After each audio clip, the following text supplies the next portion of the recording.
ఇక్కడ ఈ రోజు వీడియోలో మనం ప్రధానంగా ఏపీ టెట్ 2024 మార్నింగ్ సెషన్లో అడిగినటువంటి ప్రశ్నలు అయితే ఏ విధంగా ఉన్నాయో తెలుసుకుందాం ఫ్రెండ్స్. టెట్ రాసిన అభ్యర్థులు అయితే టెట్ ఎగ్జామ్ అనేది ఈసారి చాలా టఫ్గా ఉందని అయితే చెప్పారు. వాళ్ళ దగ్గర నుండి సేకరించిన కొన్ని క్వశ్చన్స్ని ఈరోజు మనం చర్చిద్దాం ఫ్రెండ్స్. ఈ క్వశ్చన్స్ మనం చూసుకున్నట్లయితే ఎన్పిఈ 2020 విధానం నూతన జాతీయ విద్యా విధానం సంబంధించి ఎన్పిఈ 2020 విధానానికి సంబంధించి ఒక ప్రశ్న అయితే ఇచ్చారు ఫ్రెండ్స్. అండ్ అదే విధంగా ఎన్సిఎఫ్ 2025 ప్రకారం బోధనా ఉద్దేశ్యం గురించి అయితే అడగడం జరిగిందండి. అలాగే ప్రయోగాలు చేయడం ద్వారా గుర్తించడం ఏ రకమైన స్మృతి? సో అది క్రియాత్మక స్మృతి. మానసిక చలనాత్మక రంగానికి చెందినవి అడిగాడండి. మనకు తెలుసు కదా, అనుకరణ, హస్తలాఘవం, సునిసి, సమన్వ, స్వాభావీకరణ గురించి అయితే అడగడం జరిగిందండి.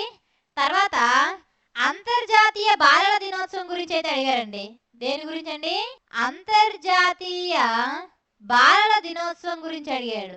ఎప్పుడమ్మా మనకి తెలిసిందే కదా, నవంబర్ 20. Okay friends. అలాగే సిడి స్టాండ్స్ ఫర్ ఏంటమ్మా? సిడి అంటే కంపాక్ట్ డిస్క్. ఏంటమ్మా? కంపాక్ట్ డిస్క్ గురించి అయితే అడగడం జరిగింది. అలాగే ఈసీసీఈ గురించి అడగడం జరిగింది. Early childhood and care education గురించి అయితే అడగడం జరిగింది.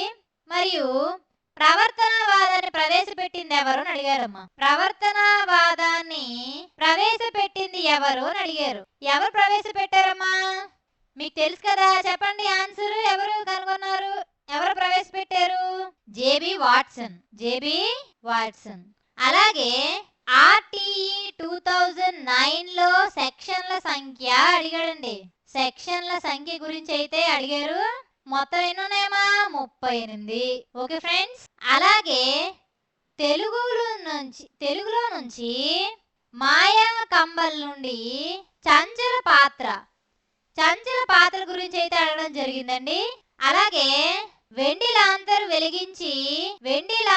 వెలిగించి వెడలిపోయింది రజని. ఏంటమ్మా ఇది? ఆరుద్ర.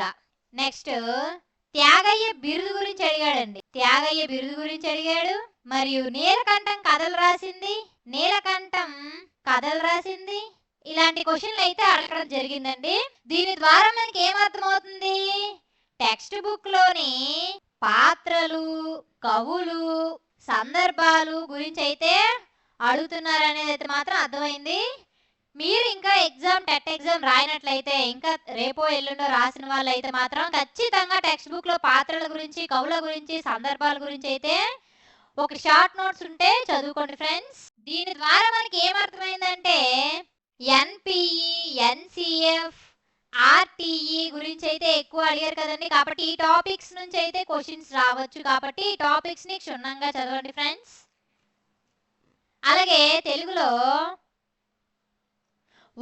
ఈరోజు మార్నింగ్ సెషన్లో అయితే ఒక్క మార్క్కి 4 క్వశ్చన్లు ఇచ్చారంటండి.